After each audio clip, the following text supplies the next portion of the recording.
What's up YouTube, Dougie Chong here. Welcome to today's episode where I'll be reviewing Hive stock.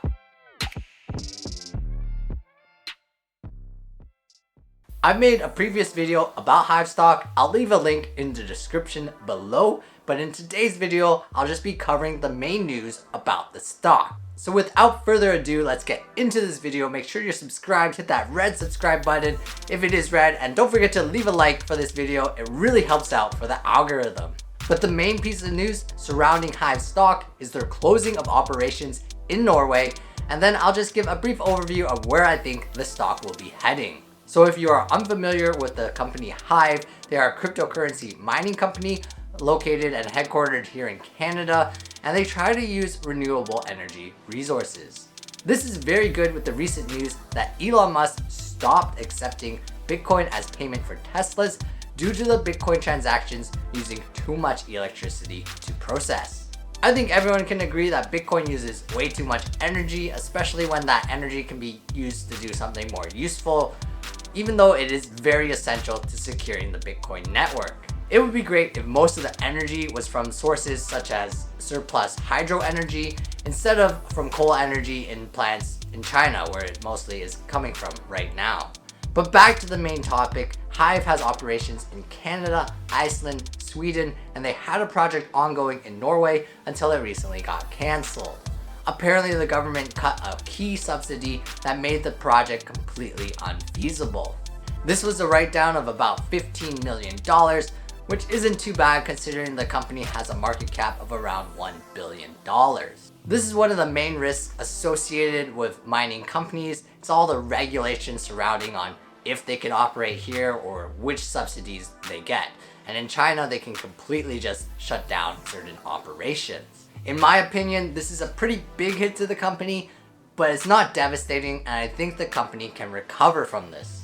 But in the meantime, it has hurt the stock quite a bit and may present itself as a buying opportunity. Now let's look at some of the fundamentals. When I made the first video on Hive stock, the stock was under $3, and then it shot up to a 52-week high of $7.25. That price was probably inflated, but now it sits here today at $3.04. It has a market cap of $1 billion and a PE ratio of just 31. That PE ratio is ridiculously low for a fast-growing company and really small compared to something like Coinbase, which I think its PE ratio sits around 100. The $1 billion market cap gives the stock plenty of room to grow, especially again when you compare it to something like Coinbase, which IPO'd at a valuation of about $100 billion, even though it's cooled down quite a bit. It's maybe around $50 billion here today. So is Hive stock a buy in my opinion? Again, this is just my opinion.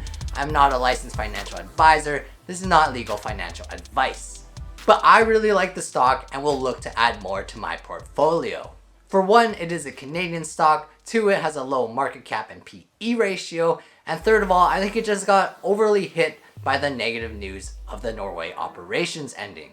Crypto has proven that it goes through bull and bear markets quite often. Now, I believe that this company can just make it through onto the next bull market. It is in a perfect position to make quite a bit of money.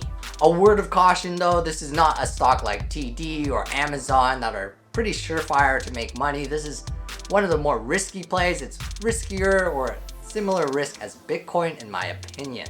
But a good way to look at mining stocks is if the price of Bitcoin and Ethereum go up quite a bit, the company will kind of exponentially grow. It'll grow more than the value of the asset. But if the value of Bitcoin goes to zero, right, the value of the company will go to zero. So your floor is essentially the same, but the ceiling in the mining stocks, I believe, is higher. And even though this stock is much cheaper and better, in my opinion, to buy than Coinbase, I think Coinbase is not a bad stock to pick up now either, as it has fallen quite a bit. That's it for this video, guys. Hope you enjoyed it. Don't forget to leave a like and subscribe if you have not already. Leave a comment if you have a stock that you want me to review, or if you just want to talk about anything finance related.